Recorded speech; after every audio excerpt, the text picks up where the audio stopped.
Welcome to episode 234 of Lucretius Today.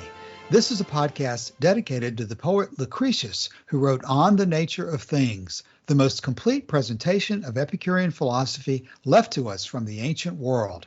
Each week we walk you through the Epicurean texts and we discuss how Epicurean philosophy can apply to you today. If you find the Epicurean worldview attractive, we invite you to join us in the study of Epicurus at epicureanfriends.com. For our new listeners, let me remind you of our basic ground rules. First of all, our goal is to provide you an accurate presentation of classical Epicurean philosophy as the ancient Epicureans understood it. Second, we won't be talking about modern political issues. How you apply Epicurus in your own life is up to you. Epicurean philosophy is a philosophy of its own, and it needs to be understood on its own and not confused with Stoicism or other competing philosophies.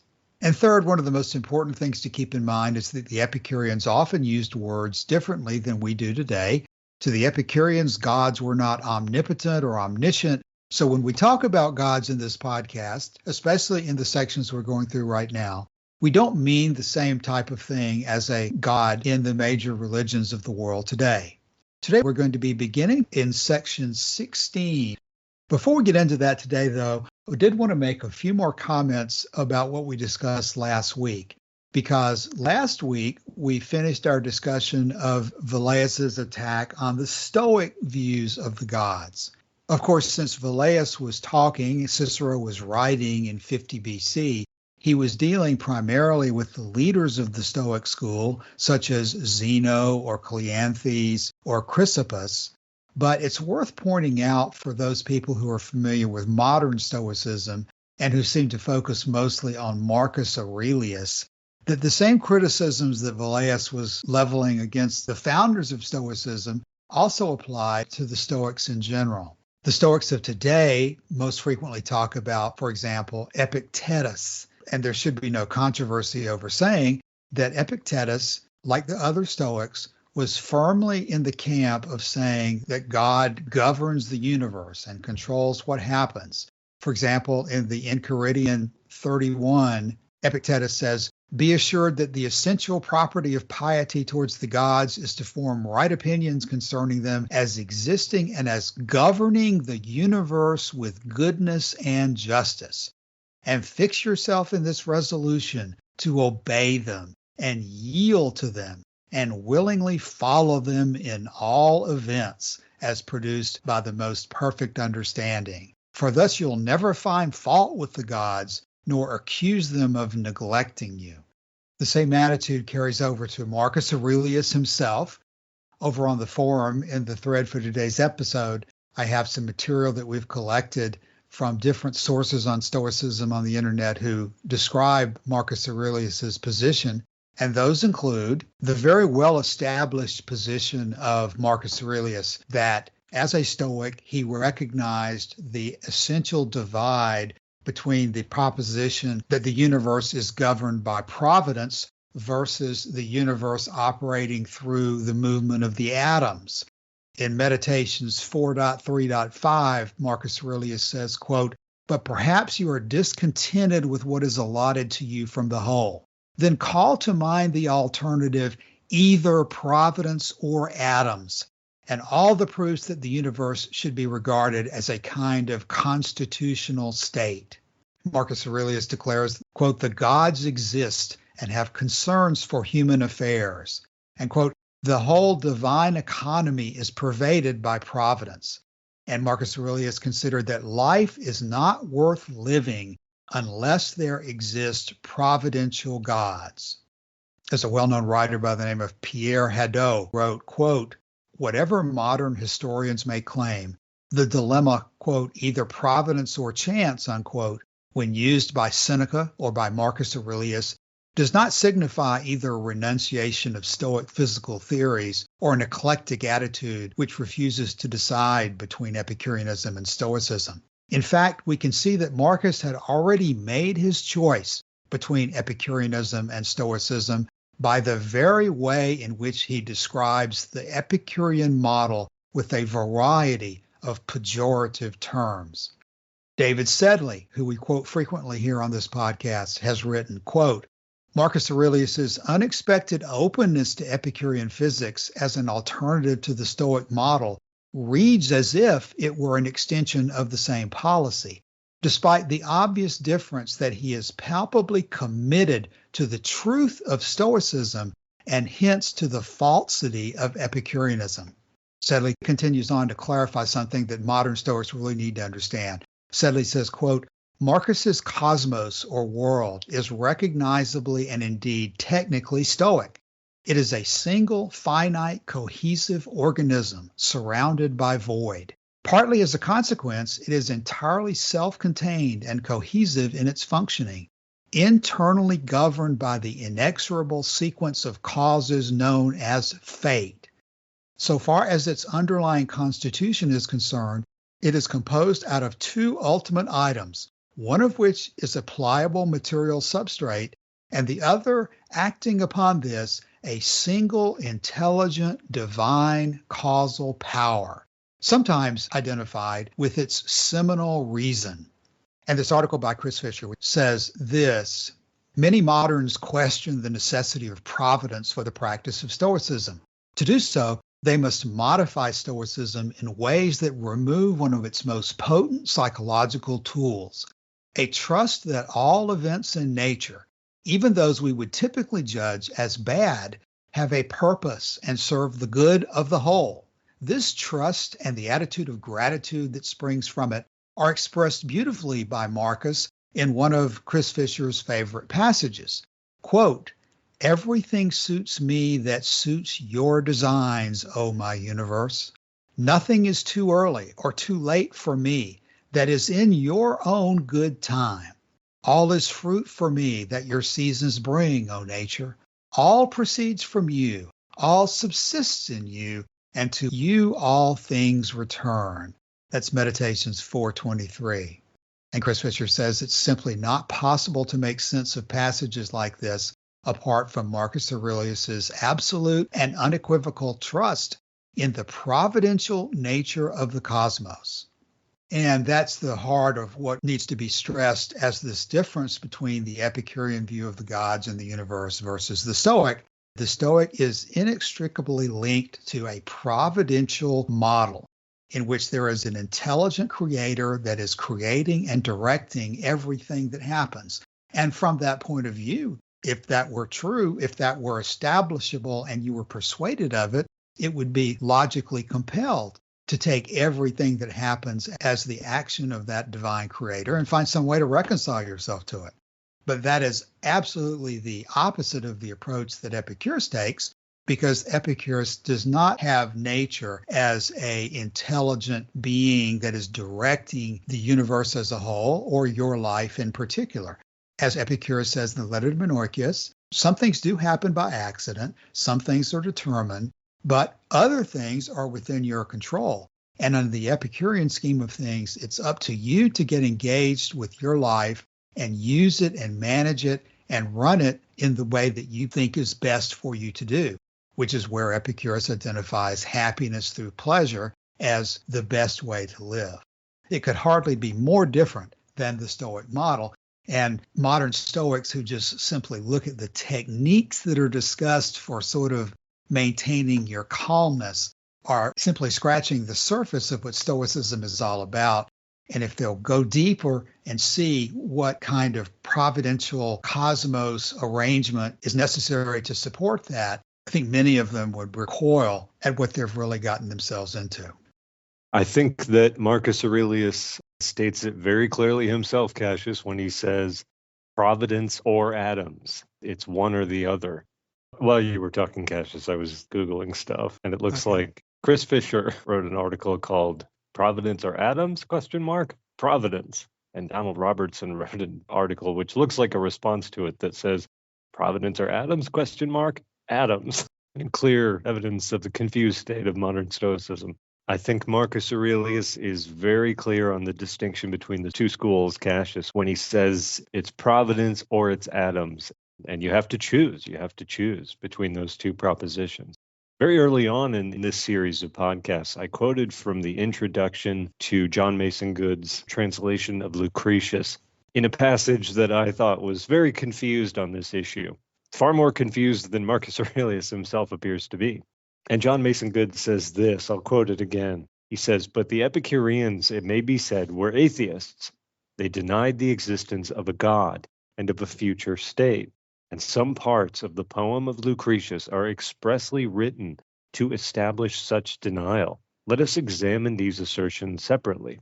If, in the first place, it be atheism to deny the existence of those absurd and vicious deities who were the sole objects of adoration with the multitude, the Epicureans were certainly guilty of atheism, for such they did deny."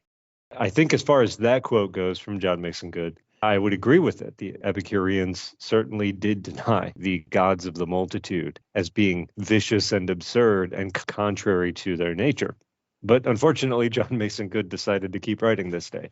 And he says this, "But it is so far from being provable that they uniformly disbelieved the existence of an eternal first cause of all things, that it is perhaps impossible to produce an Epicurean philosopher of any age against whom such a charge can be legitimately substantiated. The philosophers of this school, on the contrary, have at all times as openly avowed the existence of such a deity, and in many instances as strenuously contended for the truth of such an avowal as the disciples of any system whatsoever." And unfortunately, this is where John Mason Good, in his introduction to Lucretius, goes totally off the rails here. It's certainly not the case that the Epicureans believed in an eternal first cause of all things. The atoms in the void have always existed. They are themselves uncaused. And so to speak of a first cause is totally wrong. John Mason Good continues. He says, "Epicurus admitted, moreover, the existence of orders of intelligences possessed of superior powers to the human race, whom, like the angels and archangels of the Christian system, he conceived to be immortal from their nature, to have been created anterior to the formation of the world, to be endowed with far ampler faculties of enjoyment than mankind, to be formed of far purer materials, and to exist in far happier abodes." And again, if I would point to that, I would quibble with his words, but I would say on the whole, he's not that wrong. This is exactly the kind of stuff we're going to be getting into, really starting on this episode and going forward. But he continues, "The chief difference which I have been able to discern between the immortal spirits, as he calls them, of the Epicurean system and of the Christian theologist is that while the latter are supposed to take an active part in the divine government of the world, the former are represented as having no kind of connection with it, since it was conceived by Epicurus that such an interference is absolutely beyond their power and would be totally subversive of their beatitude." And then he continues, he says, "In the passage immediately subsequent to that I have just quoted, he purposely and obviously discriminates them from the supreme being whom he speaks of in the singular number, and consequently represents as one and undivided." And John Mason Good goes on to say that this one undivided supreme being is the first cause, the creator, and so forth. Unfortunately, all of that is wrong to the Epicurean school. Epicurus thought that nature existed without a first cause, that nature exists and operates according to herself and with no intervening or overriding providence, that we are not bound by fate, that we are only somewhat bound by necessity, but that we also have choice and free will to determine our own path in life, that virtue does not consist in aligning oneself with the logos or the divine fire. Virtue is that which is in service to pleasure and not the other way around. Cassius, last week you mentioned Cleanthes and his thought experiment. He said, think of a painting in which pleasure sits on the throne and the virtues kneel at her feet as her slaves. And Cleanthes wants you to imagine this as something horrifying. But in reality, in Epicurean philosophy, the virtues are subservient to pleasure, to the telos, to the good, to the summum bonum, which is pleasure. And so the distinctions between this approach and the Stoic approach are as clear as they can possibly be. And making things as clear as we possibly can is probably the theme of our episode today. And what we're trying to do as we go through this material, the point is not to attack Marcus Aurelius personally. The point is not to dredge up historical trivia, The point is to make sure that people understand the big picture of things. And I give Marcus Aurelius credit in seeing that there is an irreconcilable opposition between providence and atoms. Marcus Aurelius is at least being honest that you have to make a choice between the two. John Mason Good, I don't know enough about him to assess where he's really coming from, but by confusing these things together and trying to say that Epicurus was consistent with providence and that Epicurus was attempting to have his cake and eat it too, so to speak, and having a providential God over the lesser gods, John Mason Good is just confusing the issue and making it harder to get to the bottom of what people are really saying here. Before we move on to the real heart of the positive presentation that Velleius is going to make, let's take the first section of section 16 that says this: "Thus far have I been rather exposing the dreams of dotards than giving the opinions of philosophers. Not much more absurd than these are the fables of the poets, who owe all their power of doing harm to the sweetness of their language, who have represented the gods as enraged with anger and inflamed with lust, who have brought before our eyes their wars, battles, combats, wounds, their hatreds, dissensions, discords, births, deaths, complaints, and lamentations, their indulgences in all kinds of intemperance, their adulteries, their chains, their love affairs with mortals, and mortals begotten by immortals. To these idle and ridiculous flights of the poets, we may add the prodigious stories invented by the Magi and by the Egyptians also, which were of the same nature, together with the extravagant notions of the multitude at all times, who, from total ignorance of the truth, are always fluctuating in uncertainty." So there he has once again summarized his attacks on the standard interpretations of the gods. Some of those apply to the Stoics, Platonists as well, but others he's just focusing on the fluctuating uncertainties and speculations of the multitude of all times who are ignorant of the truth. And he's saying that those are dead ends that create problems for everyone involved and that need to be considered to be absurd and the dreams of dotards and not anything to do with credible opinions of philosophers. Epicurus is attempting to bring to the subject of the gods a philosophical approach that makes sense based on his observation of the universe as a whole, based on the canonics and the physics that he has developed to apply to the understanding of the things that are directly in front of us. And so before we get into the next section, which lays out Epicurus's opinion, let's drop back one more time and make a very important point about what Epicurus considers to be the foundation of how you go forward in deciding what is false and what is true, what is right and what is wrong, how you separate the certain from the uncertain, and how you get at the very basis of knowledge in the first place. Because Epicurus has a very specific approach at talking about issues of truth and falsity, of what's real and what's not real. And there are aspects of this that have to be clarified before we can really understand what Velleius is about to say in terms of the nature of the gods. Let's take a quick look at what Diogenes Laertius records about the Epicurean view of truth. In section 31 of his biography of Epicurus, Diogenes Laertius says this about the Epicureans: "Logic they reject as misleading, for they say it is sufficient for physicists to be guided by what things say of themselves. Thus in the canon, Epicurus says that the test of truth are the sensations and preconceptions and feelings. The Epicureans add to these the intuitive apprehensions of the mind. And this he says himself, too, in the summary addressed to Herodotus and in the Principal Doctrines. For he says, all sensation is irrational and does not admit of memory, for it is not set in motion by itself, nor when it is set in motion by something else can it add to or take from it, nor is there anything which can refute the sensations. For a similar sensation cannot refute a similar because it is equivalent in validity, nor a dissimilar, for the objects of which they are the criteria are not the same. Nor again can reason, for all reason is dependent on the sensations. Nor can one sensation refute another, for we attend to them all alike. Again, the fact of apperception or repetition confirms the truth of the sensations, and seeing and hearing are as much facts as feeling pain.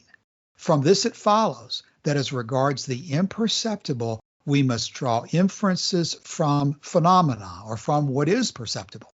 For all thoughts have their origin in sensation by means of coincidence and analogy and similarity and combination, reasoning too contributing something. And the visions of the insane and those in dreams are true, for they cause movement, and that which does not exist cannot cause movement. Now, this is said in a number of different places in a number of different ways, but the essential point to be drawing attention to right here at the very beginning is that Epicurus considers as true and real everything that these canonical faculties are producing to us. Now, that does not mean that when we see a lake with palm trees in the middle of a desert, when we see the illusion of such a thing, that when we walk up to it, it really exists. But what Epicurus is stressing is that as a canonical faculty, as a connection of reality, when the senses, when the feelings of pleasure and pain, when the anticipations, when they are placed in action by the movement of atoms, when they are active, we have to treat what they are telling us as real observations. We cannot just say that sometimes the eyes function truthfully and sometimes they lie to us. The eyes do not lie, the ears do not lie, the feelings of pleasure and pain do not lie, and the preconceptions do not lie. They are producing stimulations to us that we have to accept as honestly provided, and we have to deal with them. We have to incorporate them into our final opinions. Now, we're going to take multiple observations from these faculties. We're going to compare our own observations with those of other people. We're going to compare today's observations with tomorrow's observations. We're going to compare our observations with telescopes versus those with microscopes versus those with radio telescopes. We're going to bring all of our observations in our mind into a calculation of what we eventually form as an opinion, and opinions can be true or false. But what these senses are providing to us is considered to be, and is described in Epicurean terminology, as being provided truly, and that the things that are causing these sensations are real in the sense that they are really causing these sensations. If you walk up to a patient dying in excruciating pain from cancer in a hospital, and you try to tell that patient, "Sir, your pain is not real," that is as incorrect as saying that the illusion of the oasis in the desert is not real. The eyes are reporting to you these things are there because of the physics of the phenomena that is in play at the time of your observation. But that does not mean that in the end, you should form the opinion that that oasis is really there and that if you walk over to it, you'll be able to drink from it.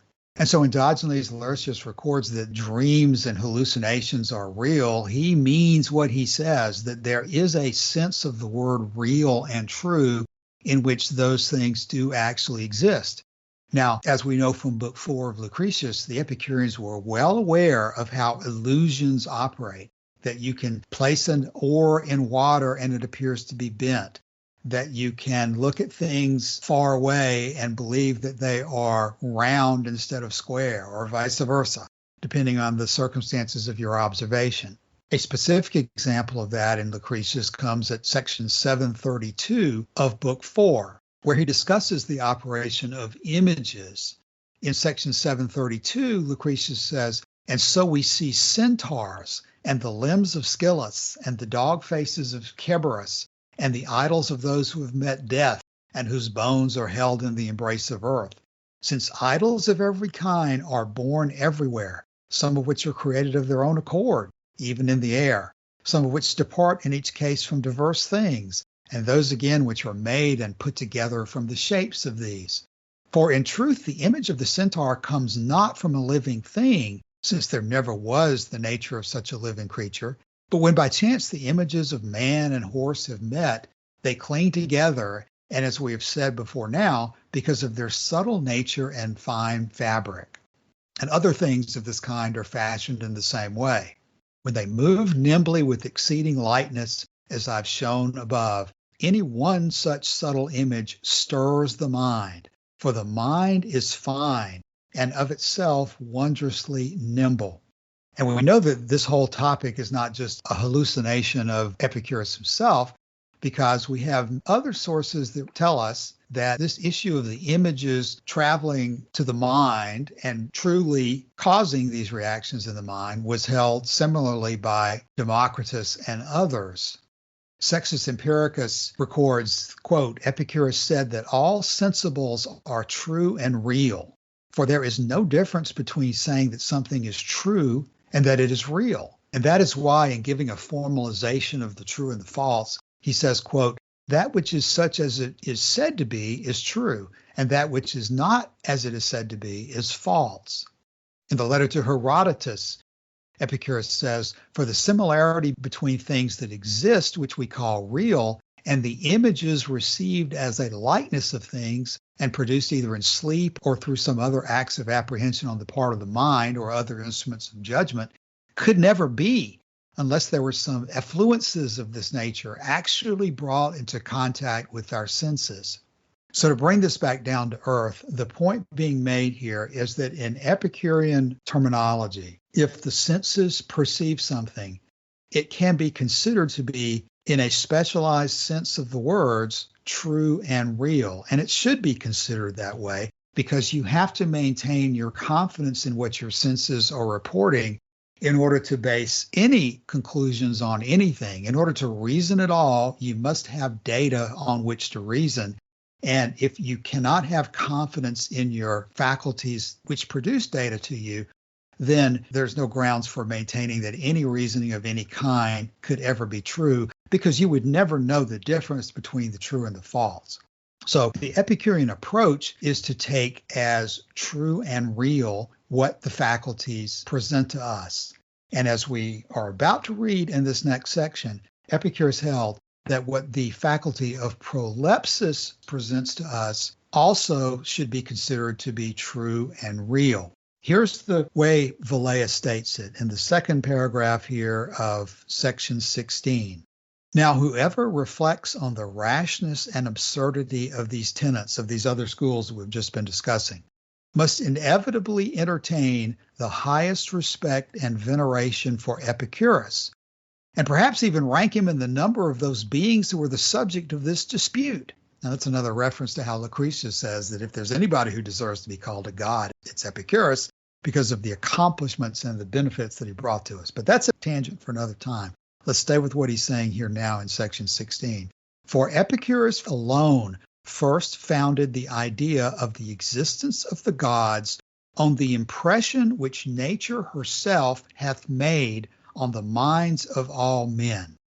For what nation, what people are there who have not, without any learning, a natural idea or pre-notion of a deity?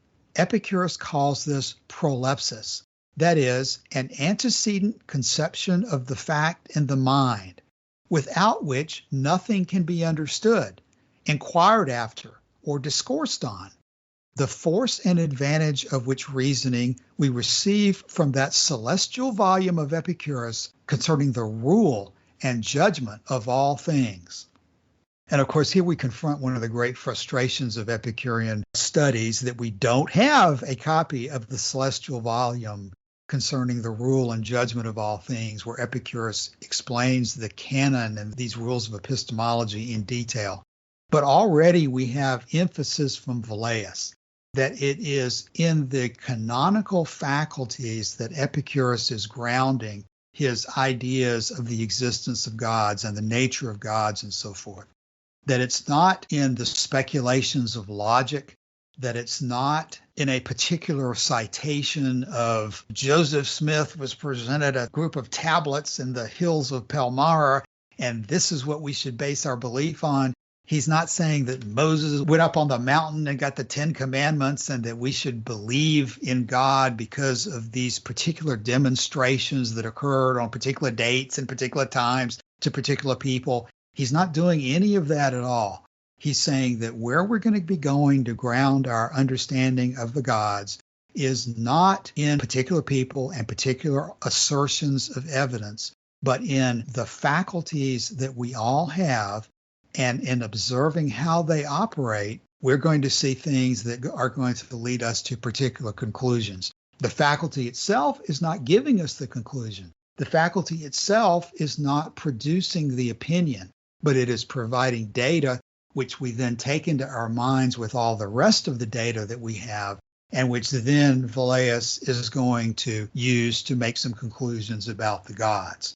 But the starting point of this analysis, as cited by Velleius here, is that it is in the canonical faculty of preconceptions that Epicurus is going to ground his positions on the nature of the gods. And Joshua, before I turn it over to you, I'll just repeat something I said just a moment ago, that we have an example in Lucretius of how we can receive images of centaurs. Centaur being a half man, half horse. And just like the dreams of men who are hallucinating or just simply sleeping, the image of the centaur can strike us. And from that point of view, it is real. Sort of like the distinction between, again, going back to the cancer patient dying in the hospital, we may not be able to physically put our finger on the point of pain that the person may be experiencing, but the person is feeling pain nevertheless, even though it may not be localized in a particular point of his body. And that pain to that person is real, even if it cannot be physically localized either within or outside the person's body. When you feel something, when the senses report something to you, you must account for that feeling and consider it to be important. If it turns out to be an illusion, if it turns out to be like a centaur, after examination over time and through comparison with other senses, then we will certainly declare it to be something that cannot exist, just like we declare centaurs not to exist. But there's a multiple step process going on here that has to be taken at face value before it is then evaluated and opinions formed based on it. So let me take up this issue, Cassius, of sensation. You've already gone over it, but I just want to review. There's a couple of passages in Lucretius that are very short, sometimes it's not more than a sentence, but also very clear on a couple of the key points. And one of them is in Book 1, around line 422. He writes, quote, "For sensation common to men declares that body has its separate existence from void. And unless our belief in sensation is first firmly established, there will be no principle of appeal in hidden matters, according to which we may establish anything by reason." So Lucretius doesn't usually go into other elements of the canon as much as we find in other sources, because he's writing a book on the nature of things. He's writing a book on the cosmos, on nature itself, and looking into it. And so for him, sensation is more important. We shouldn't conclude from this necessarily that other Epicurean figures took the same approach, although it is true that the fragments we have on the prolepsis are decidedly in short supply. But for Lucretius here, what he's saying is, without sensation, nothing can be firmly established, and there will be no principle of appeal. And the reason there's no principle of appeal is given here in the next part. He says, according to which we may establish anything by reason. The problem is, reason is a few more steps up the chain. Reason does not interface directly with nature, with our environment. And so reason is limited by its inputs, and the inputs are the canon, the sensations, the feelings, and the prolepsis. And so without these things, reason has nothing to work on without these epistemological sources that interface directly with nature. Further in Book 1, around line 690, Lucretius says this, and I'm reading from the Martin Ferguson Smith translation. This is the Loeb edition. And this is the passage in which Lucretius is discussing the work of other philosophers. And he says this, "Further, to say that all things are fire and that there exists no true thing in the number of things except fire, as the same man does, appears to be raving madness. For on the basis of the senses, he himself fights against the senses, and shakes the credit of that upon which all belief depends, by which this very fire, as he names it, is known to himself. So you cannot reason without the epistemological sources, but you also cannot form beliefs without these epistemological sources. This is the second major premise on canonics coming from Lucretius.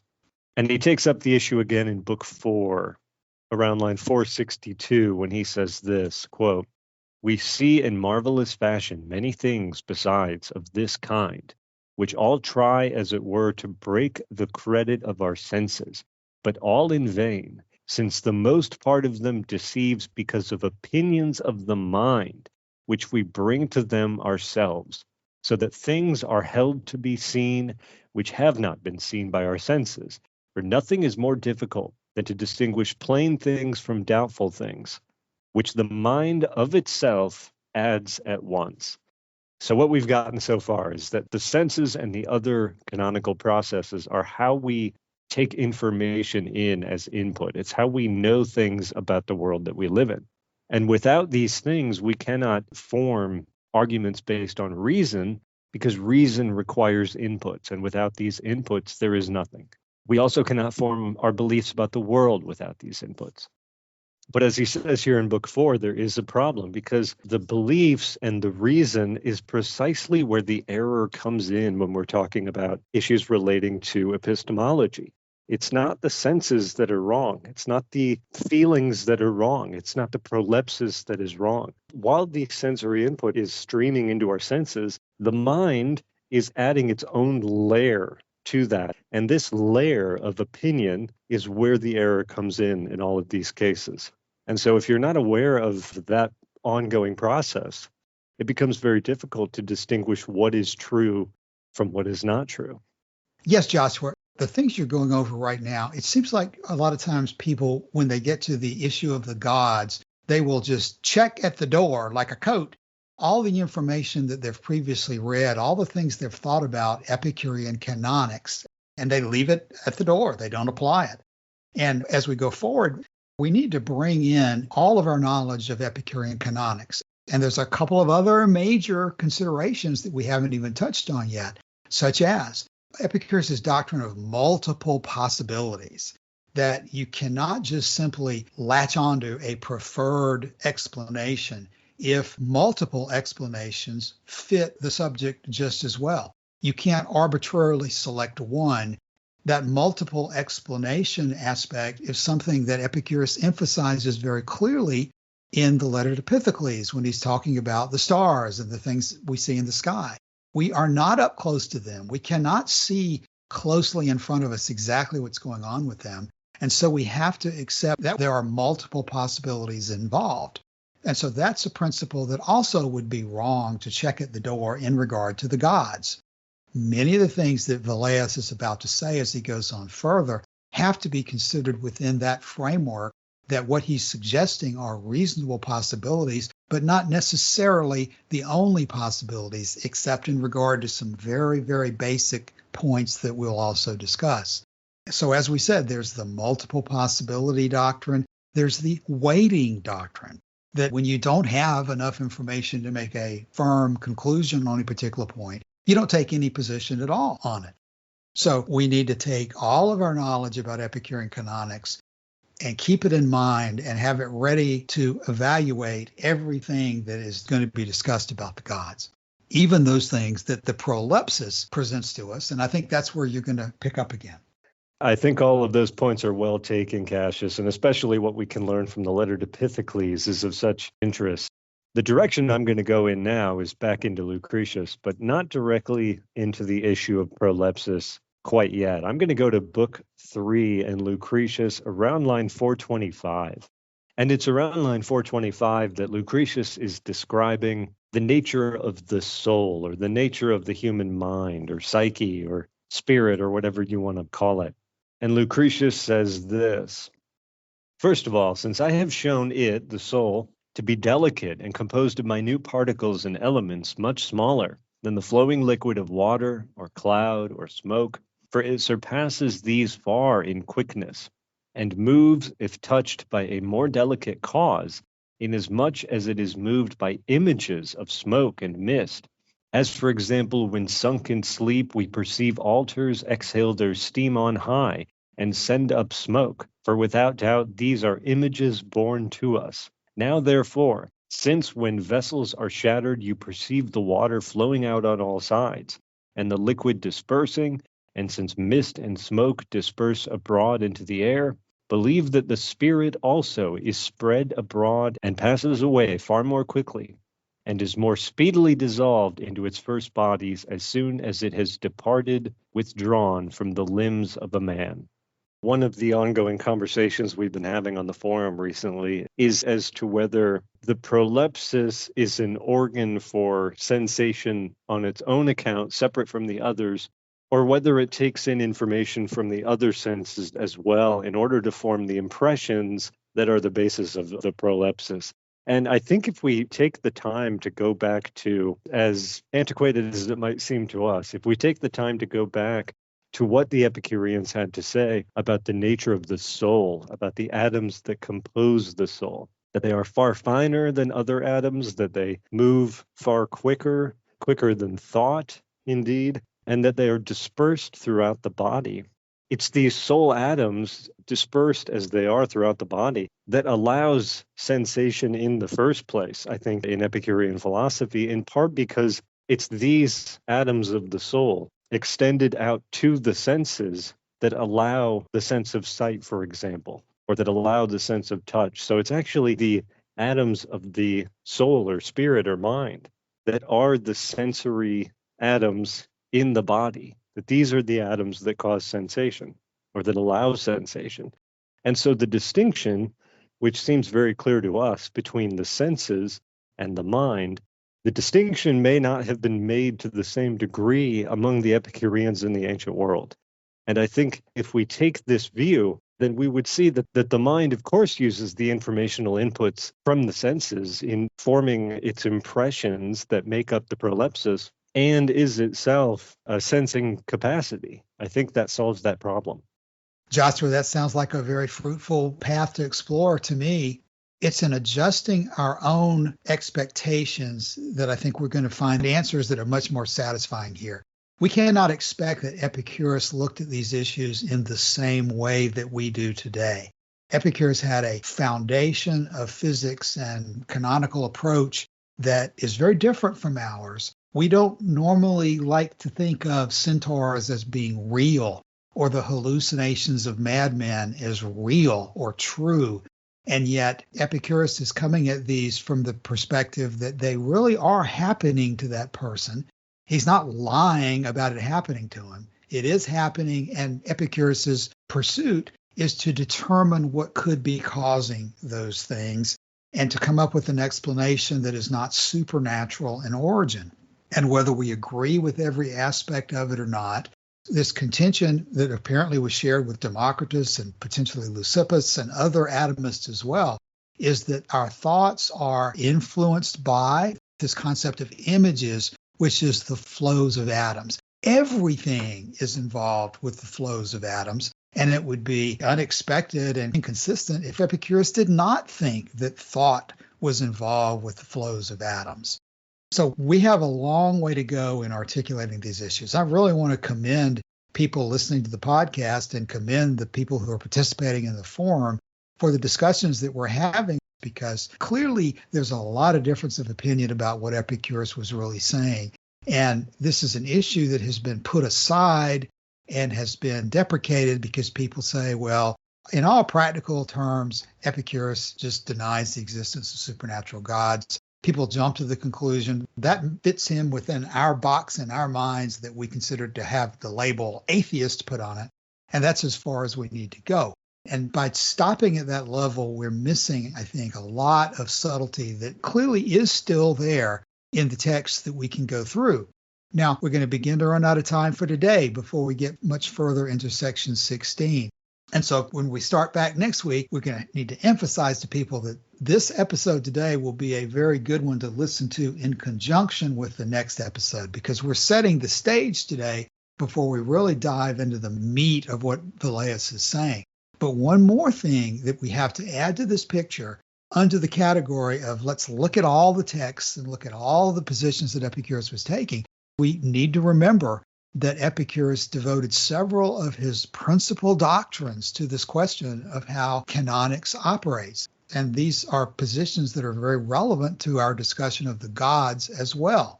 For example, Principal Doctrine 22. Again, it's always hazardous to read too much into a particular translation, into a particular word.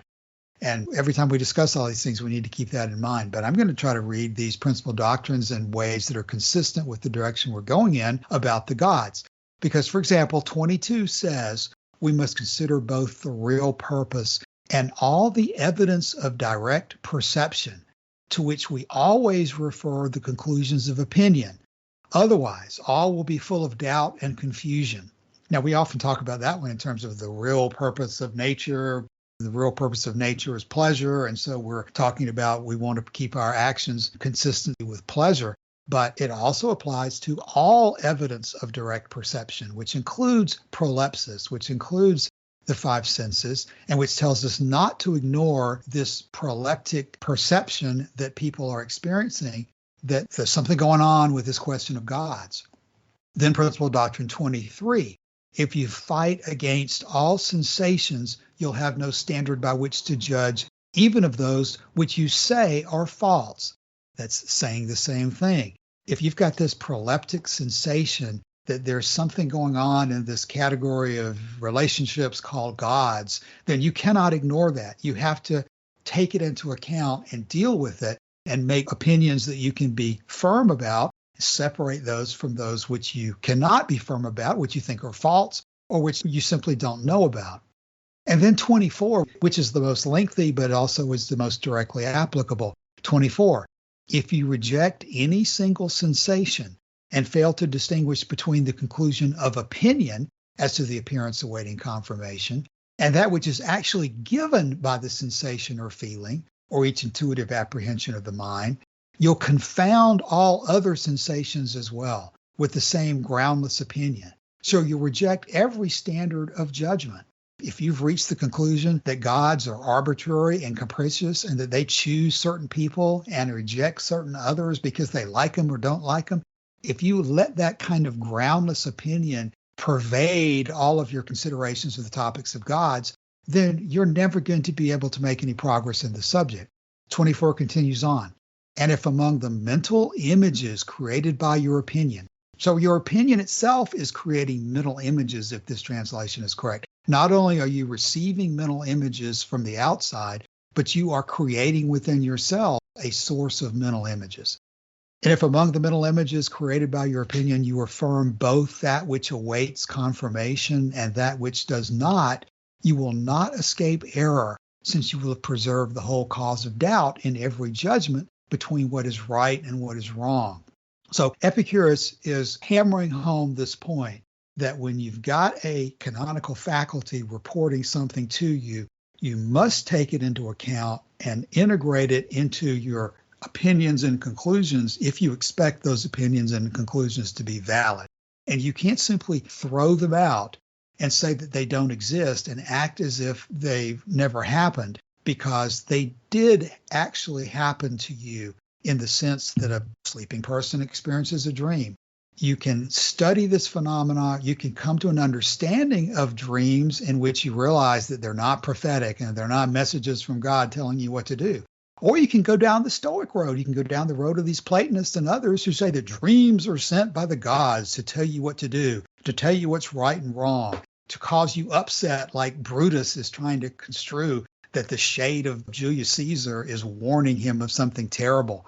You can take that Neoplatonist Stoic position about the images that you think you're perceiving, and you can go off in a totally wrong direction, or you can take the trouble to understand and come up with a rational, natural explanation for what's happening and not let them destroy your life, as Cassius was attempting to tell Brutus to do before the Battle of Philippi.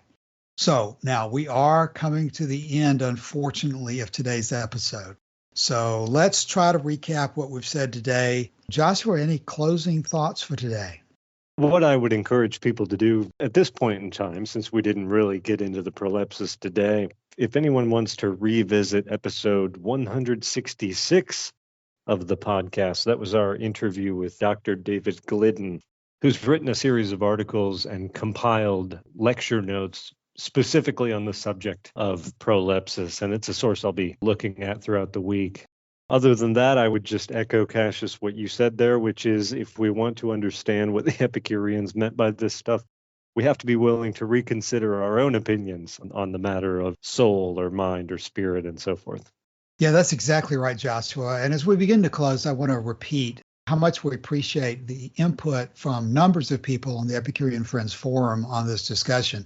We're having some really good exchanges about these subjects. And at the hazard of forgetting to commend somebody, I particularly appreciate all the input from our participants, Tao Phi, from Brian, from Don, from Little Rocker, from other people who are participating in these discussions in a constructive and open-minded way that I think is going to lead us to a much deeper understanding and better application of what we're reading here. This is fascinating material. It's tempting to get so deep in the weeds that we lose touch with the big picture, and we constantly need to remind ourselves that we're mortal and we have a limited time to live, and we need to really continue to focus on the things that make a day-to-day difference. As Epicurus said, we don't always need the details of the philosophy, but we always need the ability to consult and apply the major conclusions of the philosophy. And as we've discussed, as we're going to see, the major conclusions are that there are no supernatural gods who create universes and who guide them and who send us to hell or reward us with heaven. Those are the big conclusions. The detailed conclusions are things we can spend time on if we're interested, but should not get to the point where we forget to live our lives day to day under the influence of the big picture. That's all we have time for today. Let me again thank everyone on the forum who's participating in these discussions and encourage it to continue. For those who are listening to the podcast for the first time, we invite you to drop by the forum and let us know if you have any questions about this or any other subjects that relate to our mutual interest in Epicurus. Thanks for your time today. We'll be back next week. See you then. Bye.